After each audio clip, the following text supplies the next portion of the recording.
J'ai accepté ce poste pour passer d'une île surpeuplée à une île plus calme, dans l'espoir de mener une vie paisible. Mais la vie a décidé de me faire un bras d'honneur. Il y avait quelque chose d'assez ironique à venir ici, il faut dire, dans la mesure où mes semblables n'étaient pas les bienvenus il y a 300 ans. Je parle des sorcières, pas des Écossaises. Mais depuis, le suffrage occulte est passé par là. Et pourtant, il reste comme une espèce de tension, non?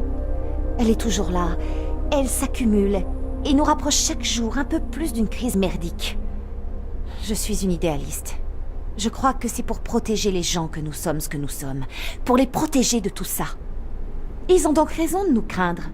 On fourre les doigts là où on ne devrait pas et on farfouille un peu partout. Envoyer balader le sens des responsabilités parce qu'on ressent le besoin de connaître l'inconnaissable, ce n'est pas de l'érudition.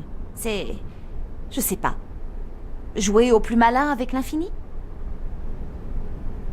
C'est fou ce que ces lieux sont fréquentés depuis que tout le monde est mort.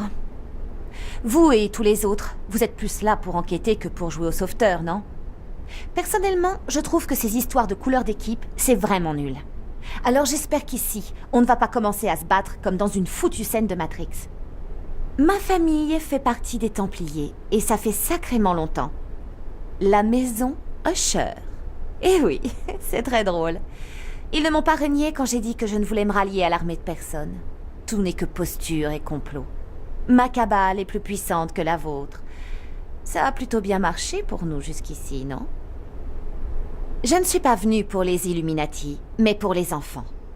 Et c'est pour eux que je reste. Pour ceux qui reviennent et ceux qui ne le pourront pas.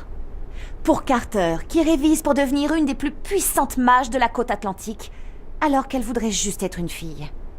Ce qui fait assez de stress pour 2 vies. Malgré ses excentricités et son cynisme... Oh, après tout, il aime la sincérité, alors parlons franchement. Malgré sa personnalité carrément désagréable, Monsieur Montag, Hayden donc, en fait plus pour la sécurité et l'épanouissement de ses étudiants qu'il ne le montre. Ce n'est pas simple d'accompagner ses enfants dans un monde pétri de rites occultes et de poignées de main secrètes. Il faut être très dur, même les bons jours.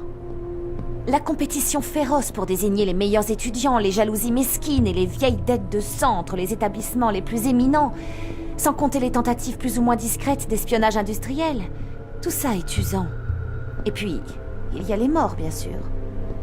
Être responsable de chaque vie perdue en quête de savoir, ça peut vous briser un homme dénué d'arrogance. Au moins, il nous laisse nous occuper des parents maintenant. Après les 2 ou 3 premières auto-immolations accidentelles, on a jugé utile de ne pas laisser son manque de tact accabler les familles. Je leur donne du fil à retordre, mais les Templiers n'étaient pas les derniers à faire pression pour une éducation magique convenable. À Oxford, en Uttar Pradesh, au Caire, etc. Bien sûr, le raisonnement était complètement pourri. Ça n'est foutre pas une question de droit. C'est juste que chacun doit trouver sa place dans le monde. Pour ce que ça vaut, je suis vraiment navrée qu'il vous ait largué dans la cour des grands. Je ne peux pas vous dire ce qui va se passer ensuite au niveau mondial, ni quel rôle vous allez y jouer. Ici, ils vont éponger le sang, remplir des dossiers d'assurance pour catastrophes naturelles et apprendre leurs alibis par cœur. Ils vont tout étouffer comme d'habitude.